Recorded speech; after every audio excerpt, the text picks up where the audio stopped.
Hi friends, চন্দাস কিচেনে আপনাদের সবাইকে স্বাগতম।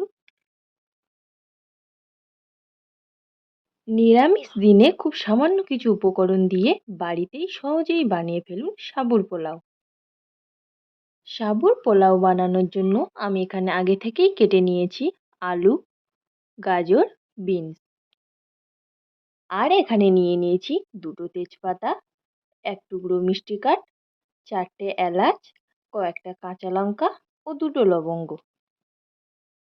আমি এখানে 200 গ্রাম সাবু নিয়েছি। সাবুটা আমি আগে থেকেই ভিজিয়ে রেখেছিলাম।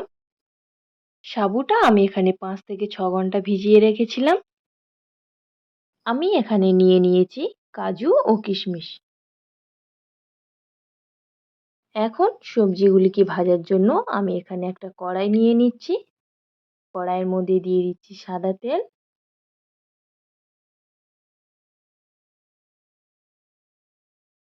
এখন আমি দিয়ে দেব 1 টেবিল চামচ ঘি।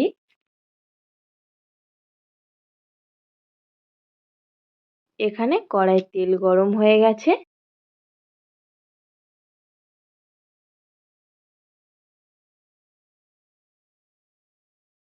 এখন আলুগুলোকে ভাজার জন্য আমি কড়াইয়ের মধ্যে দিয়ে দেব।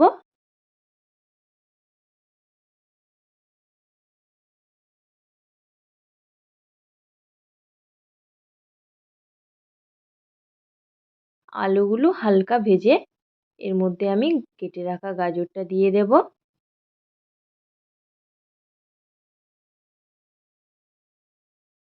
এখন আমি আলু ও গাজরগুলোকে খুব ভালোভাবে ভেজে নেব।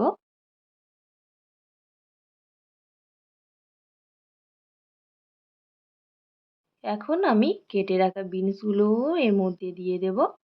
একসঙ্গে সবগুলোকে ভালোভাবে ভেজে নেব।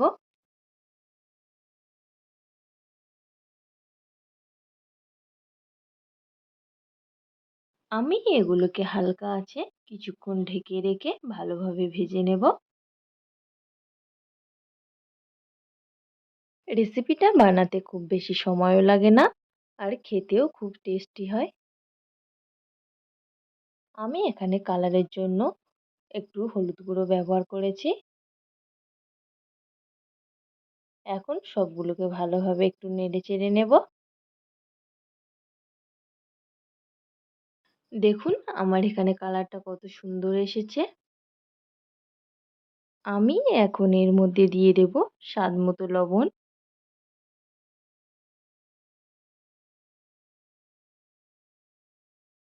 আবারও সবগুলোকে একটু ভালোভাবে নেড়েচেড়ে নেব। দেখুন আমার এখানে সবজিগুলি প্রায় ভাজা হয়ে গেছে। এখন আমি এগুলিকে একটি পাত্রে তুলে নেব। এখানে আমার সবজিগুলি ভাজা কমপ্লিট হয়ে গেছে। কড়াইতে আমি দিয়ে দিয়েছি 1 টেবিল চামচ ঘি। ঘিটা গরম হয়ে গেলে এর মধ্যে দিয়ে দিচ্ছি দুটো তেজপাতা, কয়েকটা কাঁচা লঙ্কা কুচি, 4টে এলাচ, দুটো লবঙ্গ ও 1 টুকরো মিষ্টি কাঠ।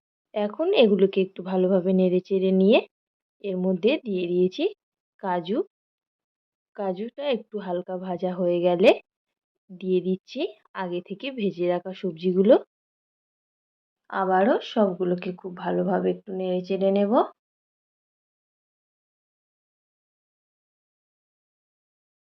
সবগুলোকে ভালোভাবে নেড়েচেড়ে নেওয়ার পর এর মধ্যে দিয়ে দেব কিশমিশ।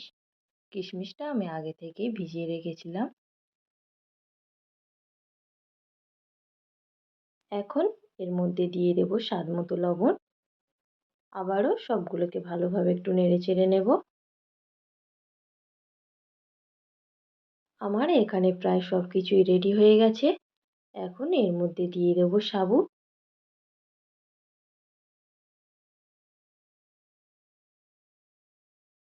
এখানে অবশ্যই আঁচটা লো টু মিডিয়াম রাখবেন।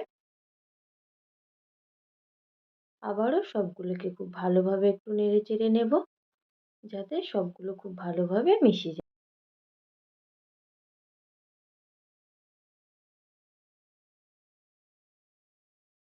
এখন এর মধ্যে দিয়ে দেব 1 চামচ পরিমাণ চিনি।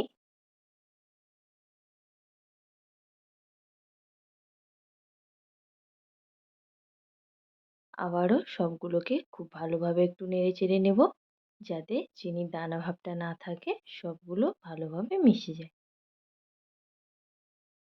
আমার এখানে রেডি হয়ে গেছে আজকের রেসিপি সাবুর পোলাও। এখন আমি সাবুর পোলাওটা একটি পাত্রে তুলে নেব।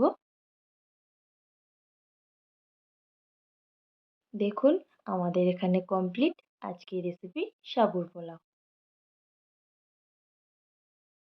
ভিডিওটি যদি আপনাদের ভালো লেগে থাকে তাহলে অবশ্যই একটি লাইক, কমেন্ট, শেয়ার ও চ্যানেলটিকে সাবস্ক্রাইব করে অবশ্যই পাশে থাকবেন।